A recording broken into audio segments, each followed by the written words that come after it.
Content warning. This episode contains detailed discussions of multiple murders, including the brutal stabbing deaths of 4 college students. The case involves descriptions of violence, stalking behavior, and disturbing crime scene details. Listener discretion is advised. For months, Bryan Kohberger drove past the house at 1122 King Road in Moscow, Idaho. Cell phone records show his phone connected to towers near the victim's residence at least 12 times between June and November 2022, almost always late at night. He was a PhD student in criminology, studying the minds of criminals, learning how crimes are investigated and processed. On November 13, 2022, shortly after 4 a.m., he entered the house through a sliding kitchen door and stabbed 4 University of Idaho students to death in what prosecutors called a 15-minute blitz. He left behind a single piece of evidence, a knife sheath on one of the victims' beds. That sheath contained his DNA and would ultimately lead to his capture. Intent. It's what separates accident from murder, passion from premeditation, justice from revenge. It is not the act itself, but the intent behind it that makes it a crime. Today on Deadly Intent, we're exploring one of the most perplexing cases in recent memory. A brilliant criminology student who used his academic knowledge to commit the very crimes he was studying. 4 promising young lives cut short by someone who should have been fighting for justice, not destroying it. The question that has haunted investigators for over 2 years isn't just how Bryan Kohberger did it, but why? What drives someone who studies criminal behavior to become the criminal? I'm Carman Carrion, and if you know me from Freaky Folklore or Destination Terror, you know I've spent years exploring the dark corners of human imagination. The legends we tell, the places we fear, the creatures that haunt our nightmares.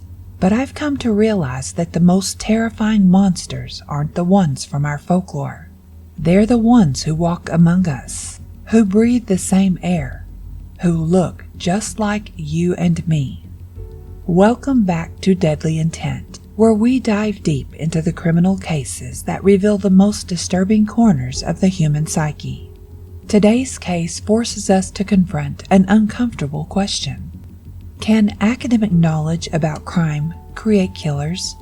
Or does it simply attract those who are already predisposed to violence? The Idaho Student Murders shocked the nation, not just because of their brutality, but because of who committed them.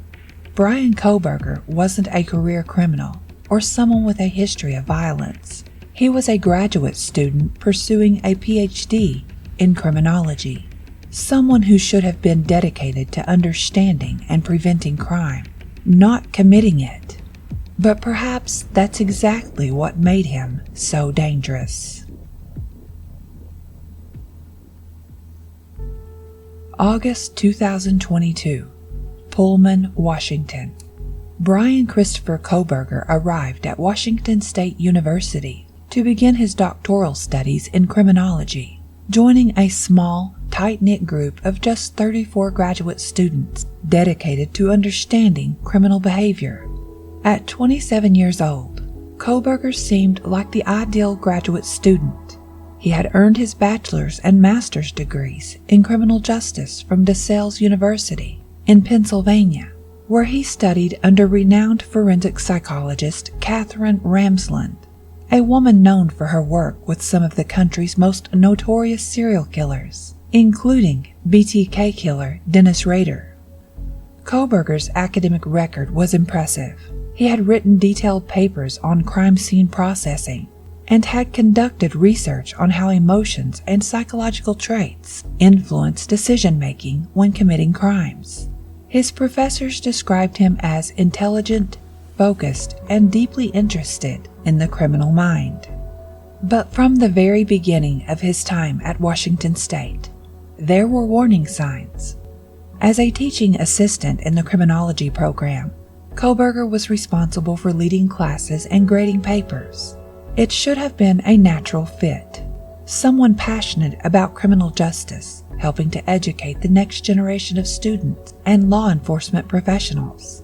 Instead, students began complaining almost immediately. Female students described him as harsh, sexist, and disrespectful. They said he seemed to single them out for criticism, grade them more harshly than their male counterparts, and create an uncomfortable atmosphere in the classroom. One female student, who asked not to be identified, later told investigators that, as a teacher's assistant, Brian was very smart, but a lot of people considered him like a harsh grader, especially towards women, and a lot of the females said that he was sexist and he was disrespectful. The complaints escalated throughout the fall semester. On September 23, 2022, Koberger had what administration described as an altercation with Professor John Snyder, the faculty member he was supposed to support as a teaching assistant. The problems continued to mount. On October 3rd, Koberger was called into a meeting to discuss norms of professional behavior. On October 21st, Professor Snyder sent him an email outlining the ways he had failed to meet expectations as a TA. On November 2nd, just 11 days before the murders, Koberger was brought in for another meeting to discuss an improvement plan for his behavior. But by then, it may have already been too late. The murders occurred on November 13th, 2022. What's particularly chilling is that even as Koberger was struggling with basic professional relationships, even as he was alienating students and professors with his behavior, he was excelling in his academic understanding of crime. As someone who spent years researching true crime cases, I've always been fascinated by the line between studying darkness and becoming it. Most of us in this space are driven by curiosity and a desire to understand, but we remain observers. Koberger crossed that line in the most horrific way possible. He knew how investigations worked. He understood DNA evidence, surveillance techniques, and criminal profiling. He had studied the mistakes that led to other criminals' capture. In many ways, he was the perfect student, and that made him the perfect killer. When we think about criminal intent, we usually consider factors like opportunity, motive, and means. But the Koberger case forces us to consider something else: preparation. This wasn't a crime of passion or sudden rage. The evidence shows that Koberger began planning these murders months in advance. Cell phone records indicate that his phone connected to towers near the victim's residence at least 12 times between June 2022 and the night of the murders, almost always late at night. He was conducting surveillance, studying the house, learning the rhythms of the people inside. But what was his intent during those months of surveillance? Was he planning to commit murder from the beginning? Or was he feeding some other obsession that eventually escalated into violence? Criminal profilers who have studied the case suggest that Koberger's intent evolved over time. It may have begun as a twisted academic exercise, observing potential crime scenes, studying victim behavior, perhaps even fantasizing about committing the perfect crime. But somewhere along the way, fantasy became intent, observation became planning, academic interest became murderous obsession. What makes this case so disturbing is that Koberger had every tool he needed to resist these urges. He understood criminal psychology. He knew the patterns that led to violence. He was literally studying how to prevent and solve crimes. Yet, instead of using that knowledge to stop himself, he used it to become more effective at killing. The question is, was this always his intent when he entered the criminology program? Or did studying criminals somehow awaken something dark inside of him? You can probably remember those college Saturday nights. The feeling that you're invincible, that the world is full of possibility, that nothing truly bad could ever touch you in your little campus bubble. These four young people had every reason to feel safe in their college town. Kaylee Gonsalves, 21, and Madison Mogan, 21, were lifelong best friends who had been roommates throughout college. That night, they went out together in Moscow, making stops at the corner club and a local food truck before heading home. Zana Kornodal, 20, spent the evening with her boyfriend, Ethan Chapin, 20, at his Sigma Chi fraternity house. Ethan was one of three triplets, all attending the University of Idaho together, a tight-knit family pursuing their dreams just 200 yards from the house where he would die.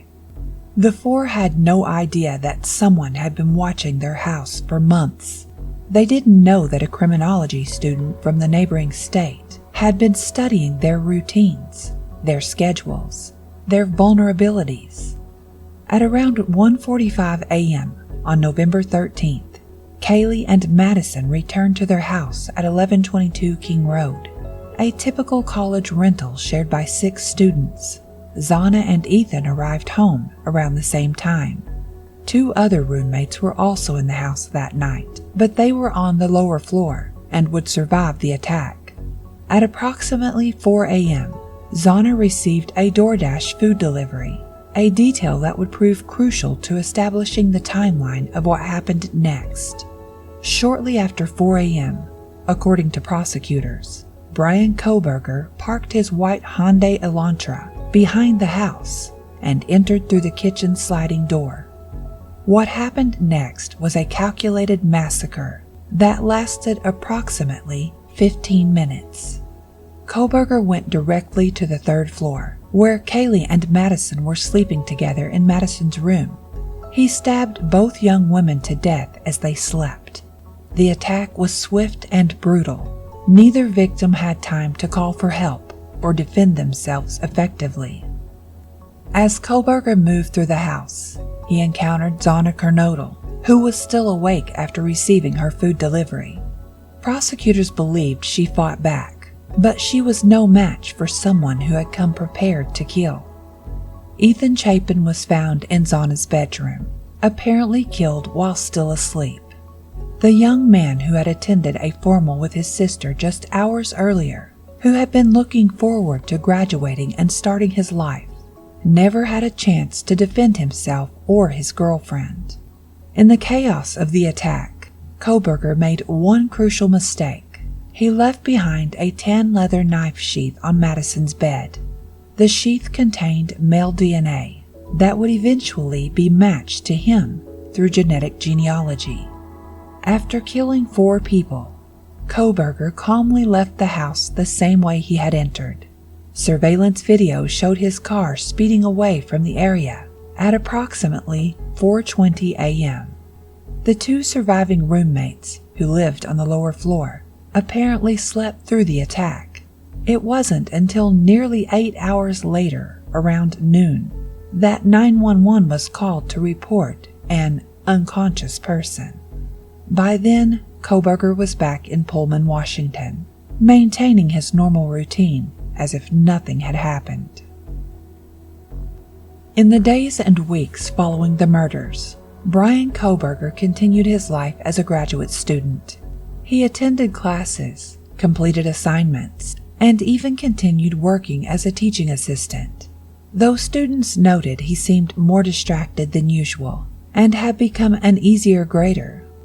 As a mother with kids who will someday be in college, the idea of them sitting in a classroom with someone like this, having him grade their papers, interacting with him as if he were just another student, it's absolutely terrifying. These students had no idea they were in the presence of someone who had just committed quadruple murder. What they didn't know was that he was living with the knowledge that he had just committed quadruple murder. But if Kohberger thought he had committed the perfect crime, he was wrong. His criminology training had taught him how investigations work. but he had underestimated the persistence and resources of modern law enforcement. The investigation began immediately, but for weeks, police had little to go on. The murders had occurred in a college town that hadn't seen a homicide since 2015. The brutality and apparent randomness of the crime shocked the tight-knit community. Police initially believed the killings were targeted, but couldn't identify a suspect. There was no sign of forced entry, no indication of robbery, no obvious motive. The first major break came when investigators began analyzing surveillance footage from around the neighborhood. They identified a white sedan, later determined to be a 2011-13 Hyundai Elantra, that had been seen repeatedly in the area around the time of the murders.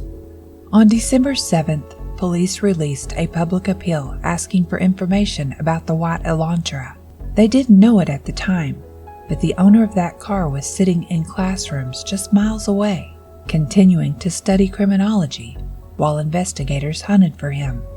Meanwhile, forensic investigators were working on the DNA found on the knife sheath left at the crime scene. Using genetic genealogy, a technique that Kohberger had surely studied in his criminology courses, they were able to identify potential family connections. The investigation intensified in mid-December. Kohberger had finished his first semester at Washington State and was preparing to drive home to Pennsylvania for the holidays with his father. He didn't know that investigators were already closing in. On December 15th, as Kohberger and his father drove cross-country in the white Elantra, they were stopped twice by Indiana police for minor traffic violations. The stops were routine, but they put Kohberger on the radar of law enforcement agencies that were already looking for that specific vehicle. On December 19th, Kohberger was fired from his teaching assistant position at Washington State University, the culmination of months of behavioral problems and complaints from students and faculty. But by then, investigators had obtained his family's home address in Pennsylvania and were preparing for arrest. On December 30th, 2022, exactly 6 weeks after the murders, a tactical team involving state police and the FBI arrested Bryan Kohberger at his parents' home in Monroe County, Pennsylvania.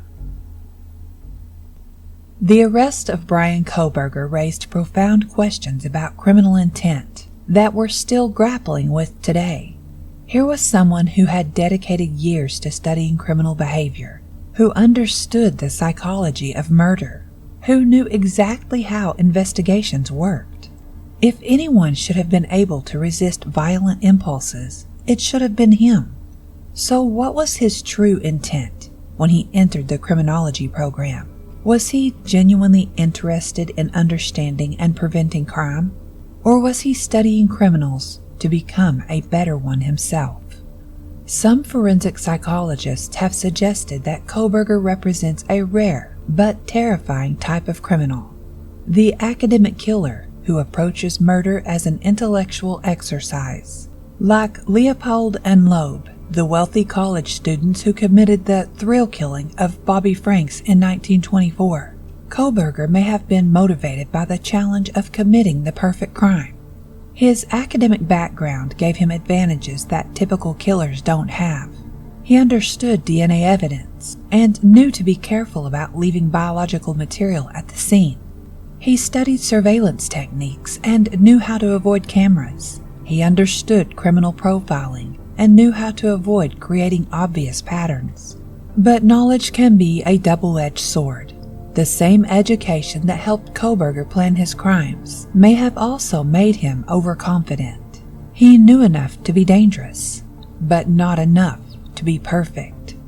The knife sheath he left behind, the single piece of evidence that led to his capture, suggests that even the most careful planning can be undone by human error under stress. What's particularly disturbing is that Kohberger's intent appears to have been purely predatory. Unlike family annihilators who kill in moments of desperation, or domestic abusers who escalate to murder, Kohberger selected strangers as his victims. He spent months studying the house at 1122 King Road, learning the routines of the people inside. He chose vulnerable targets, college students asleep in their beds, and planned an attack designed to ensure he could kill multiple people before anyone could call for help. This wasn't a crime of passion or desperation. This was murder as a calculated exercise in power and control. After his arrest, Bryan Kohberger was extradited to Idaho, where he faced 4 counts of first-degree murder and 1 count of felony burglary. If convicted and sentenced to death, he would have become one of the youngest people on Idaho's death row. For more than 2 years, Kohberger maintained his innocence. His defense team argued that he had been driving alone on the night of the murders, a claim that seemed impossible to reconcile with the mountain of evidence against him. But behind the scenes, the case was building steadily against him. DNA evidence linked him directly to the crime scene through the knife sheath. Cell phone records showed he had been near the victim's house numerous times in the months before the murders. Surveillance footage tracked his white Elantra in the area during the time frame of the killings. Perhaps most damning of all, investigators found evidence that Kohberger had purchased a military-style knife and sheath online months before the murders, purchases that matched the evidence found at the crime scene. The murder weapon itself was never found, despite extensive searches of his apartment, his car, and the route he took back to Pennsylvania. As his trial date approached, Kohberger's defense team filed numerous motions attempting to suppress evidence and challenge the prosecution's case. They argued that his autism spectrum disorder should be considered as a mitigating factor.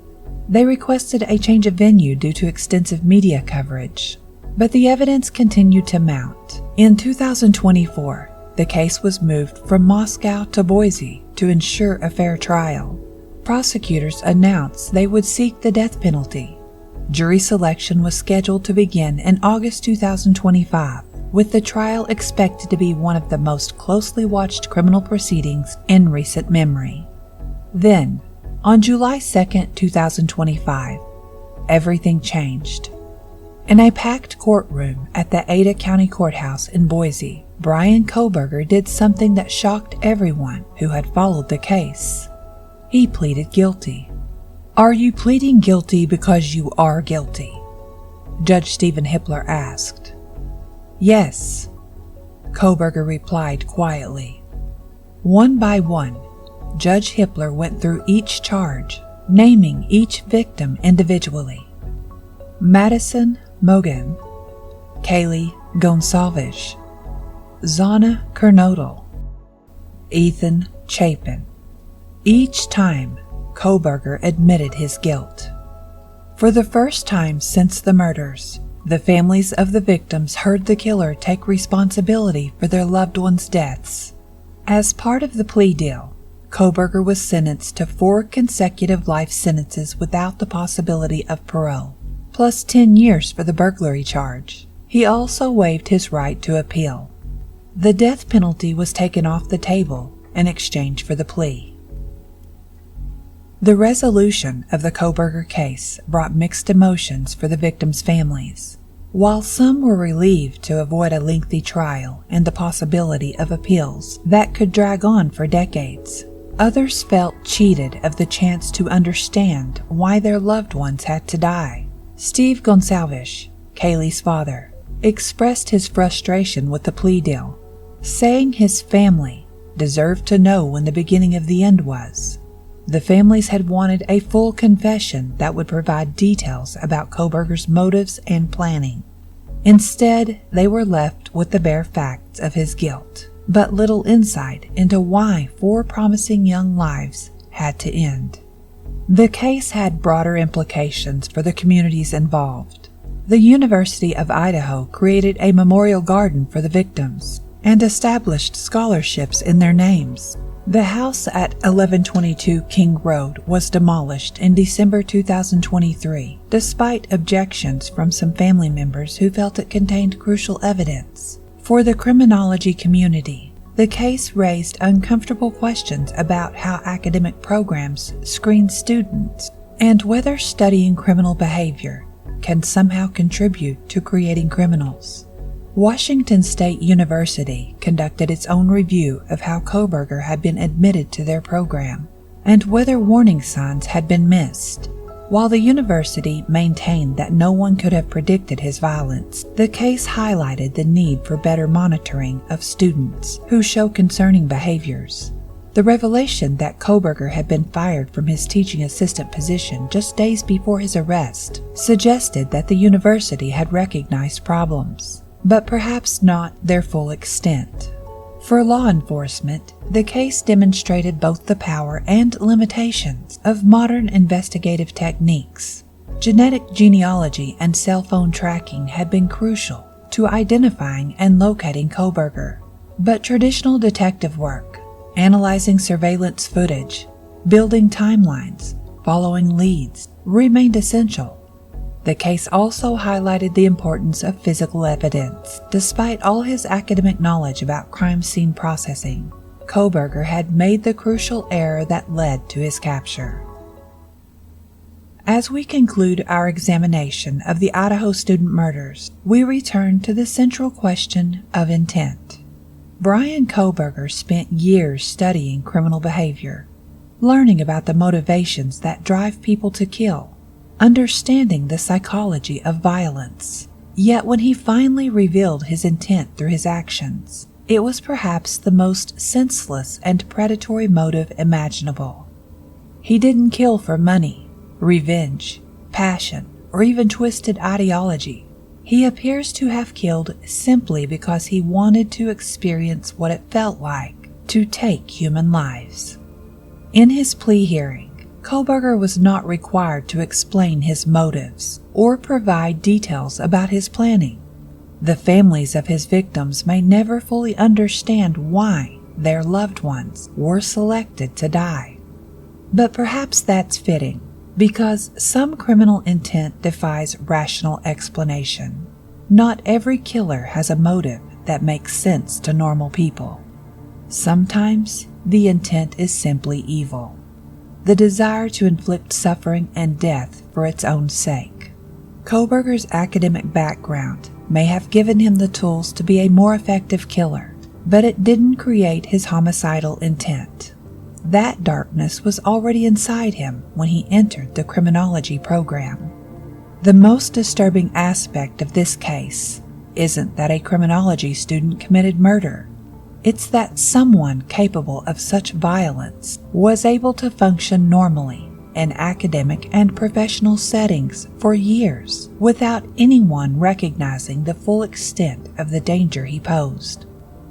Kohberger maintained a facade of intellectual curiosity about crime while privately planning to commit the very acts he was studying. He sat in classes discussing criminal psychology while developing the intent to become a killer himself. This case forces us to confront an uncomfortable truth. Evil can be highly intelligent, well-educated, and seemingly normal. The monsters we fear aren't always obviously monstrous. Sometimes they're sitting in the next desk over, taking notes on criminal behavior, and planning to put that knowledge to the worst possible use. Bryan Kohberger's intent was always to kill. His education simply made him better at it. The house at 1122 King Road is gone now, demolished and replaced by empty ground where a memorial garden will eventually be built. The University of Idaho has tried to heal, but the shadow of that November morning will linger for years to come. 4 promising lives were cut short by someone who should have dedicated his career to protecting people like them. Madison Mogan, Kaylee Gonsalves, Zana Kernodle, and Ethan Chapin will never graduate, never start careers, never fulfill the potential that burned so brightly in them. Bryan Kohberger will spend the rest of his life in prison, his intellectual gifts wasted on a crime that serves no purpose except to demonstrate the depths of human cruelty. The case raises questions we may never be able to answer fully. How do we identify potential killers before they kill? Can academic study of criminal behavior somehow contribute to creating criminals? What responsibility do institutions have when students or employees display concerning behaviors? These aren't just academic questions. They're matters of life and death for the potential victims of future Bryan Kohbergers. For the families of the Idaho Four, the plea deal brings some measure of closure, even if it doesn't provide all the answers they sought. They know their loved one's killer will never walk free again. They know justice, in its imperfect way, has been served. But they also know that no amount of justice can bring back Madison's laugh, Kaylee's smile, Zana's dreams, or Ethan's bright future. Those losses are permanent, irreversible, final. The question behind every case we examine here on Deadly Intent remains the same. Every killer has a reason, but does reason ever justify murder? Thank you for listening to Deadly Intent. The Idaho Student Murders remind us that evil can hide behind the most respectable facades. If you or someone you know is struggling with violent thoughts or impulses, please reach out for help. The National Suicide Prevention Lifeline at 988 provides crisis counseling and support. Join us next time as we explore another case where understanding the intent behind the crime helps us understand the darkest corners of human nature. Until then, remember, true crime isn't entertainment when it's happening to real families. Madison, Kaylee, Zana, and Ethan were not just victims. They were beloved children, siblings, and friends whose lives had meaning far beyond the crime that ended them.